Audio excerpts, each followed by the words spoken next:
Kumain ako sa Jollibee, mga babe. Yes, I'm just healing my inner child. Nag-Starbucks din ako, mga babe. Inabot kami ng ulan. Samahan nyo si Beautification. Let's go.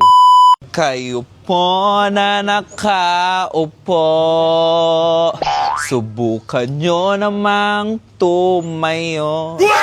Hi mga babe, so for today's video, pupunta tayo ng Jollibee!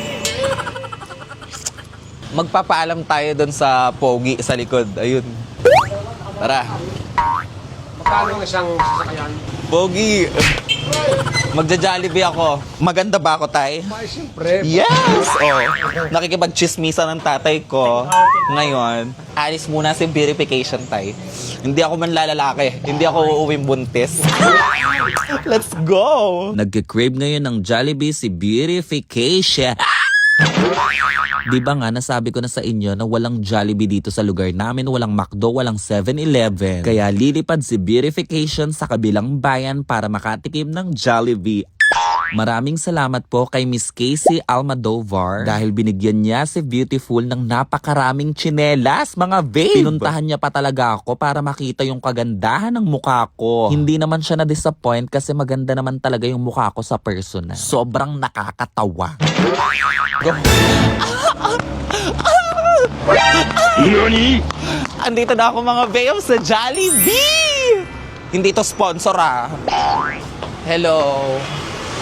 Ay, uy, ikaw pala yan. Dito ko nag-work. Hello, pwede ba? Kakain ako, diba?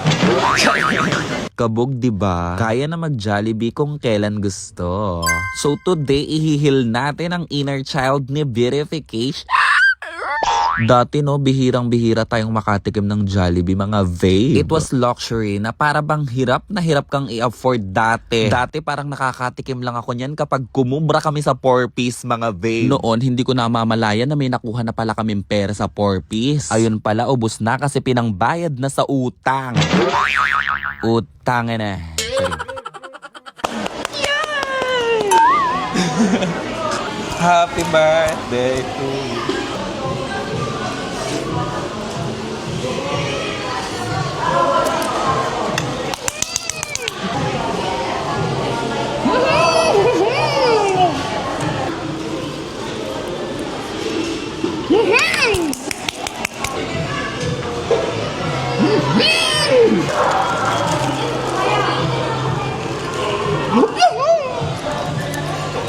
Habang kumakain ako mag-isa, mga babe, nakikita nyo ba yung nakasilip sa may labas? Nakakatakot. Kumakain lang naman ako dyan, tapos biglang nasa tabi ko na. Ay! Hinayaan ko na lang siyang sumabay sa akin sa pagkain. Kasi naduduling na siya sa gutom, mga babe.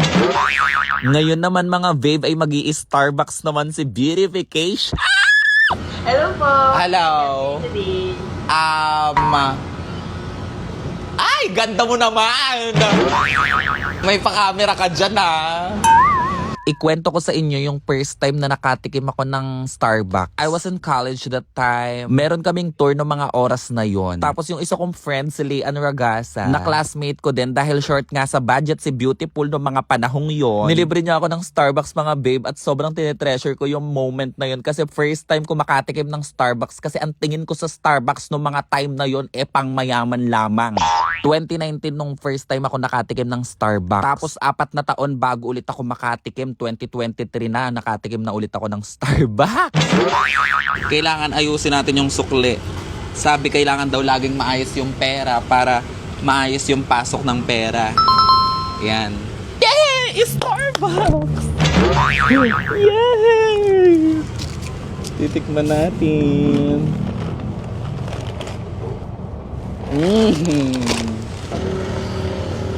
Ay, excuse me kuya, kayo po yung binukong angkas? Razel po. Dito po. Kayo po yun? Ah, sige po kuya, wait lang.